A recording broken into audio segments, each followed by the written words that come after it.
Hey everyone, it's Denise here, NOLA Collectibles, and welcome to my channel. I'm here today doing a Mardi Gras themed video. So, I'm here in New Orleans and Mardi Gras is on Tuesday. And so I did want to kind of take a little bit of a minute to talk to you guys about Mardi Gras, a little bit of the history and some of the jewelry that is associated with Mardi Gras, because a lot of people tend to associate Mardi Gras with this type of stuff right here. And while all of this is true, there's a lot of other things that go on with Mardi Gras that a lot of people are not aware of. If you're new here, my name is Denise, NOLA Collectibles. I am a part-time jewelry reseller. I sell primarily on eBay. I do a lot of jewelry related content. So unboxings, thread-up unboxings, shop Goodwill unboxings, thrift store hauls, estate sale hauls, all the things that are good related to jewelry. So if that's your type of jam, give me a like, give me a subscribe, and I so appreciate you being here. And so I'm going to get right into it. And, Mardi Gras stems from, the Catholic tradition of the time frame that occurs after Christmas through Lent. So Fat Tuesday being, the main Mardi Gras day where people really, really celebrate, because that's the last day before Ash Wednesday where you're supposed to fast during the Easter time frame. So that's really kind of like what Mardi Gras came from. New Orleans is a very Catholic city. There's a lot of French tradition, there's Spanish tradition that mixes in here, and so it's a blend of all of those things. So I'm going to get right into it here. And so, like I said, a couple of these things are kind of like some of the more traditional beads that you would get if you were to go to a Mardi Gras parade today. Some of these are a little bit more prime, like really primo looking throws. Like something like this actually does cost a lot of money because it's hand cast, and the organization that makes a throw like this needs to order it like 6 to 8 months in advance, and they need to custom order it, and it ends up actually costing quite a bit of money. So something like this was to celebrate the tricentennial of New Orleans, 300 years, and this is pretty, this is pretty fabulous. I think this was thrown by Rex. So I'm going to move all of these guys aside. Something like this. The Iris Parade is an all-female crew of parade riders, usually multi-generational. So you'll have grandmothers and mothers and daughters that are all riding in that crew as a tradition. I have a lot of friends who are part of that crew, and they ride with their sisters and they ride with their mothers. This one right here, this is really funny. You can see this is like toilet bowls, and this is a satirical crew called the Crew of Tucks, and everything that they do is toilet humor. This is really cute. I think that this was actually a Rex, yes, a Rex throw from 2016. You can see here, this is paying tribute to a streetcar named Desire. Really, really cute. So we have that, and then here, all of the doubloons. Doubloons also kind of a traditional New Orleans Mardi Gras type of throw, and I'll get into doubloons a little bit more later. And this guy is so funny. Obviously he's a voodoo doll, and he's a referee. He's an NFL referee because New Orleans still a little upset about 2019 and the Super Bowl. And you get stickers, you get all kinds of things. This is again another satirical organization, and they're making fun of somebody who a trumpet player here, Irvin Mayfield, who was laundering money. So you see here, their theme was I Got Robbed. So it really runs the gamut in terms of what you're gonna find. And so with Mardi Gras, the first crew, so I say crew is a term that was really used. It just means an organization, and it's the parade riders. It's the people that ride on the parade floats. And the first recorded kind of organized parade that they had was in 1857, and it was the Crew of Comus. And so, once that was kind of like the late 1857, it rolled into kind of like the late 1890s, 1900, turn of the century. It was typically organizations for people who were wealthy. So really like the elite of society, these wealthy members, and there's pomp and circumstance. Each Mardi Gras crew has a court. There's a king that's named, a queen that's named. They're usually outstanding members of the community that contribute back to the community or contribute back to society. So that's kind of like that's like what it's all about there. So it's still that tradition of having a court and naming a king and a queen and having a ball and all of those things. So the first really attributed kind of like crew that was attributed with developing what we know as modern Mardi Gras today is the crew of Rex, and they were founded in 1872, and a lot of people refer to them as the kings of Mardi Gras. And they also developed the colors that are associated with Mardi Gras, which is the green for faith, which represents faith, the gold for power, the purple for justice. And so they also attributed for bead throwing. So, you know, when you think of Mardi Gras, you always think about beads, like all those ones I just showed you. The original beads that were thrown, again, we're talking about right around the 1910s, 1920s, and Rex started this tradition, were Czech glass beads. So this is an older example of Mardi Gras beads, and they are Czech glass, and sometimes you'll find these in the antique stores here in New Orleans, and they'll still have the made in Czechoslovakia tag still attached to them. So some people say like, oh my God, you can't throw glass beads. Like, you know, keep in mind these were inexpensive beads that were manufactured at the time, and they were very readily available. But I will tell you, you know, while this was like a precursor, a lot of crews still throw glass beads, and it's just because it's a really lovely tradition. So I'll show you, you know, some of the ones, and you'll see today thrown by people, you know, this again with the traditional Mardi Gras colors, the purple, the green, and the gold. This one, and it's got really nice lampwork beads. This one was thrown by Rex. It has the Rex logo right there on there with the big, this is a big heavy metal component, and it's got graduated glass beads and the traditional Mardi Gras colors. That's really, really, really nice. Sometimes if you go to the parade, like people will tell you, like if you're a tourist here and you want to catch beads, locals are like really aggressive. Like, you know, if you want something specific, like ask them. There are people riding on the float, so you can be like, and you'll do the like, I want glass beads. Like just say glass beads, glass beads, glass beads. So those people hold up signs because they like this traditional aspect of Mardi Gras. And so, like I said, a lot of these crews will, and they don't throw them because they are glass, they will hand them to you. And so you see here, this one's like more of like a glass seed bead style necklace. This one's really cute. This one is by the Muses. The Muses is another all-female parade, all-female riders, and they're inspired by the Muses. There's, you know, a lot of that, you know, the beauty and the artistry and the arts. And a lot of these guys, they have signature throws too, that they've become very well known for. And with Muses, they've become very well known for throwing shoes. So they will, you know, take high heels or whatever kind of shoe, and they will like handcraft them and glitter them and decorate them, and that will become the signature throw of the crew. There's another crew called Nyx, and their signature, it's again all women, their signature is purses. So they throw, if you're lucky recipient to get one of those, you can get a glittered purse. And they're very much like pieces of art in their own right, kind of like folk art, really. So yeah, so these are just more of the modern kind of glass beads that you might be lucky to catch or receive at a parade, versus like the more traditional original Czech glass bead right there.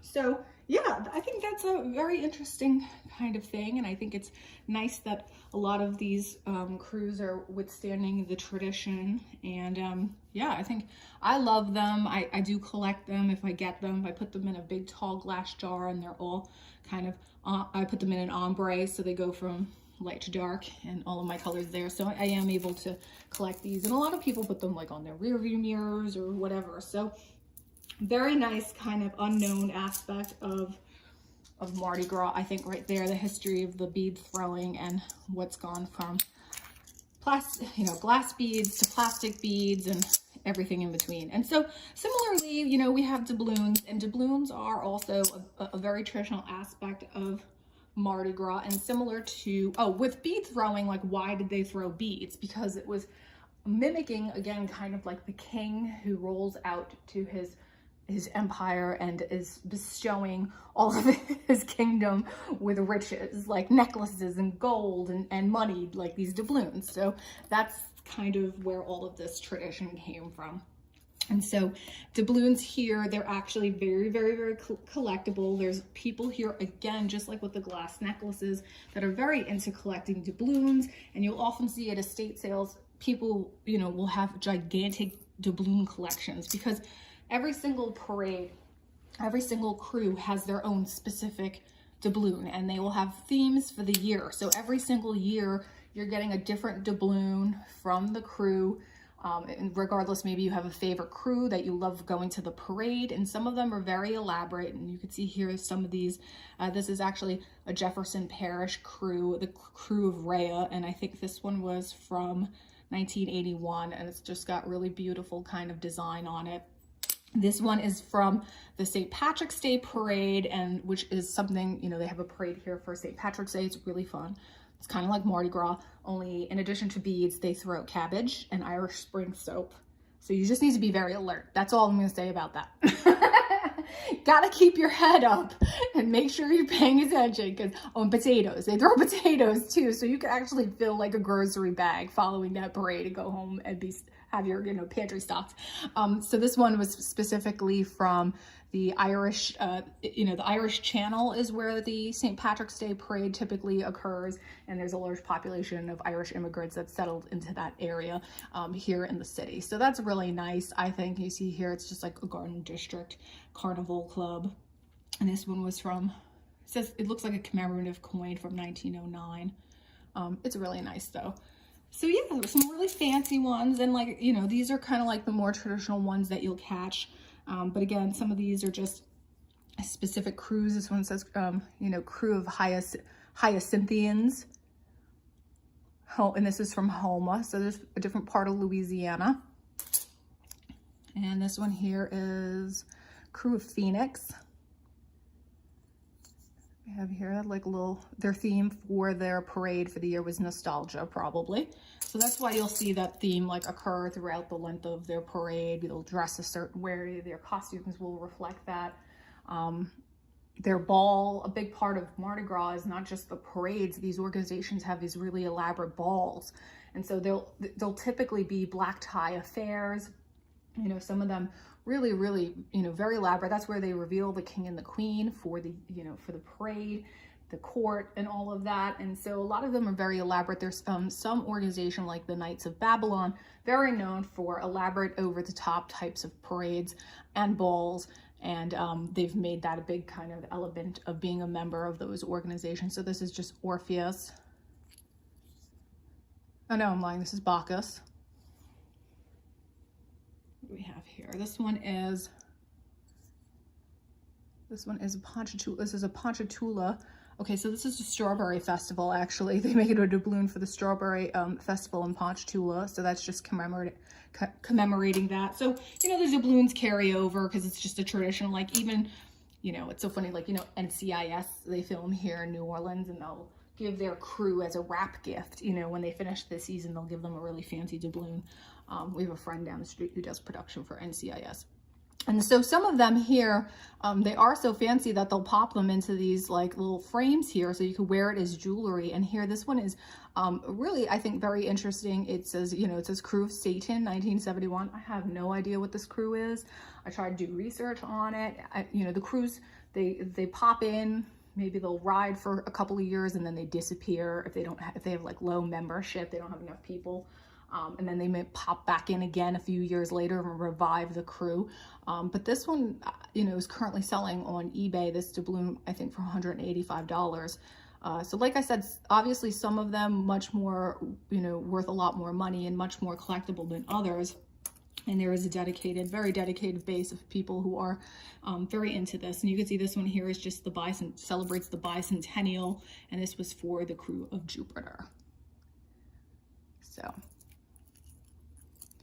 quite nice. And you can see, you know, they tie in historical components into, you know, into what they're doing when they're riding. So there's a bit of that too.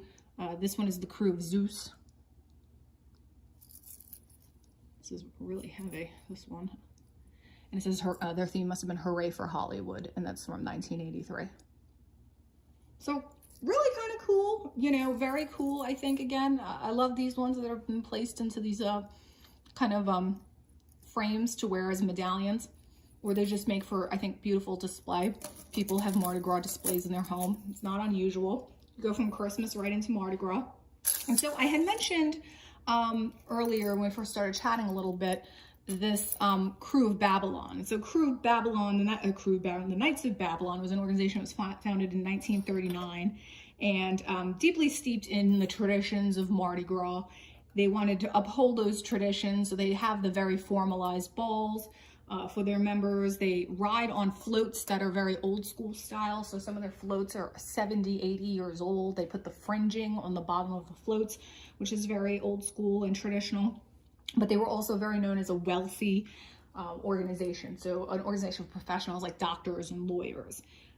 And I mentioned, you know, they have very elaborate balls, and the women, the wives of the members, because I think it was an all-male crew, which many of them originally were, when they attended these very elaborate balls, these black tie balls, they were given favors. And so these are all Knights of Babylon favors from their ball, and this is because they commissioned quite a bit of high-profile designers to make these favor pins.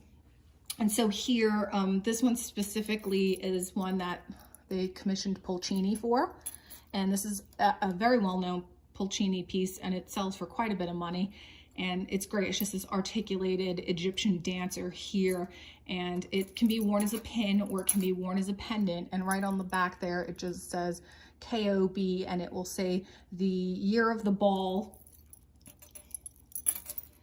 from what year it represents. And again, that theme that they would have for the ball or for the parade for that year would be carried through every element, inclusive of the favors like these. So, you know, maybe they had an Egyptian theme this year, and this became the perfect kind of like accessory to give some of the wives of the members. This one's from 1970, and this year the theme was around the world in 80 days. And so, you know, just really beautiful pins. And like I said, they commissioned designers like Miriam Haskell, Pulcini. They even had Tiffany's design ball favors for them. So whoever was the designer kind of like of the moment was who they would tap into to make these just one-of-a-kind kind of designs. This here is Robin Hood. Really great looking little pin there. And this one over here is kind of rare. This is just a Don Quixote on his horse. And this one was from 1969, this pin here. And, you know, you will also see quite a bit of this, like more so lately. Like this one is unmarked, but you can see it's a beautiful rhinestone crown theme, a lot of crown themes, a lot of scepter themes, anything having to do with royal courts, the Mardi Gras royal courts. And then this one here, to me, very much in the style of like Isenberg. This one is the oldest one. This one's from 1963. And so it's just a really beautiful ladies rhinestone bracelet. Again, very much in the style of Isenberg. And a lot of these pieces are unsigned, except for that Knights of Babylon stamp. So it's, again, like I said, it's called KOB. So if you find a piece out in the wild and it says KOB, you'll know it's Knights of Babylon. And so, yeah, you guys, so that's really what I wanted to really chat with you really quick. I thought it'd be so fun since, you know, we're right here on the eve of Fat Tuesday, just to talk some Mardi Gras tradition and get a little deeper into, you know, what it's all about here. And of course, you know, this year, due to the coronavirus, we're not celebrating the way we previously did. We're not parading, but people have started making really beautiful, what they're calling like house floats, and they're just decorating their houses in really elaborate ways that look like the floats from the Mardi Gras parades. So it's been really sweet, and it's just so great to see all of these houses and people really getting into it and embracing the spirit of staying home, but in a way that's totally unique to New Orleans. There's been like a lot of national press about it, just because it really is a sight to see. So I'll go ahead and like insert some of those photos. We went and we checked out all the house floats a couple of weekends ago. It was absolutely beautiful, and it was gorgeous weather, and we had so much fun. So yeah, that's everything, you guys, from our origins of the Mardi Gras colors to why we're throwing throws and why we're throwing doubloons, through to kind of more of the elaborate favors that some of these organizations gifted to their members or their members' wives. I hope you enjoyed it. And so I'll give you, like I said, show you a little bit of some of the house floats we visited and maybe insert a little bit of extra footage. I appreciate you being here.